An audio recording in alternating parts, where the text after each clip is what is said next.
नमस्कार दोस्तों, मैं हूं आपका मित्र राजेश मलिक।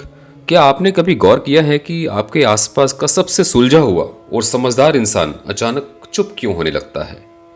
क्यों वो इंसान जो कभी हर महफिल की जान हुआ करता था, धीरे धीरे लोगों से दूर होने लगता है?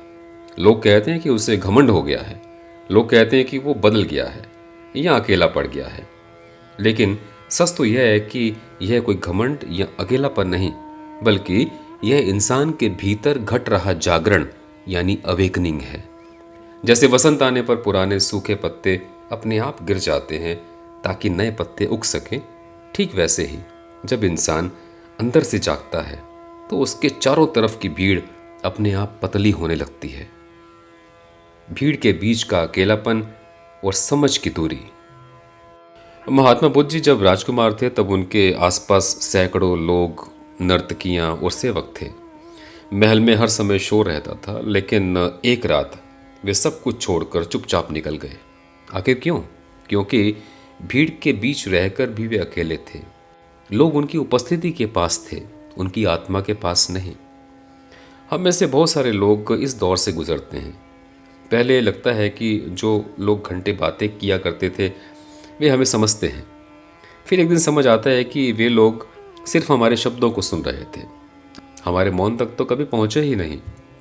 और जिस दिन यह सच दिखाई देता है, उस दिन से भीतर एक दूरी बननी शुरू हो जाती है। यह दूरी किसी गुस्से या नफरत की नहीं बनती, बल्कि यह दूरी गहरी समझ से बनती है। हंस और कौवे की कथा। स्वभाव का फर्क।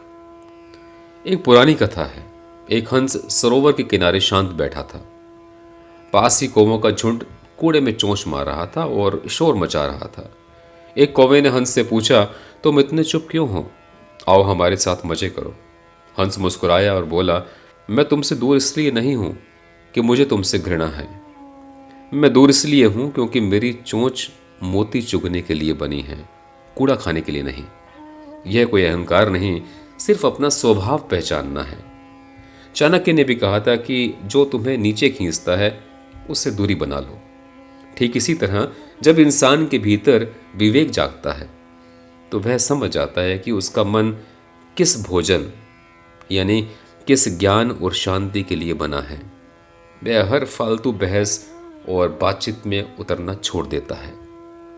अकेलापन बनाम एकांत। अक्सर लोग भ्रमित हो जाते हैं। वे सोचते हैं कि जो इंसान अकेले रहने लगा है वह दुखी है।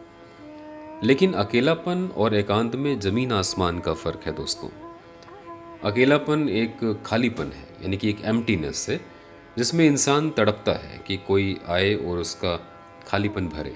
लेकिन एकांत पूर्णता है, यानी फुलनेस है। एकांत में बैठा व्यक्ति किसी और का इंतजार नहीं करता, यह खुद अपने साथ होने में ही तृप्त और खुश रहता है। सुकरात ने कहा था, बिना खुद को जाने जिया गया जीवन जीने योग्य नहीं है।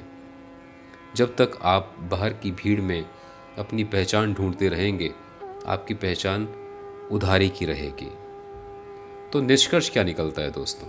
अगर आपको भी लगने लगा है कि अब भीड़ आपको आकर्षित नहीं करती, अगर शांत बैठना शोर शराबे से ज़्यादा सुकून देने लगा है, तो घबराइए मत। यह आपका पतन नहीं, आपकी चेतना का उदय है। संसार कहेगा कि आप बदल गए हैं, लेकिन सच तो यह है कि आप बदले नहीं हैं। आप पहली बार खुद के करीब आए हैं। मधुमक्खी हर फूल पर नहीं बैठती, वह केवल वहीं जाती है जहां रस होता है।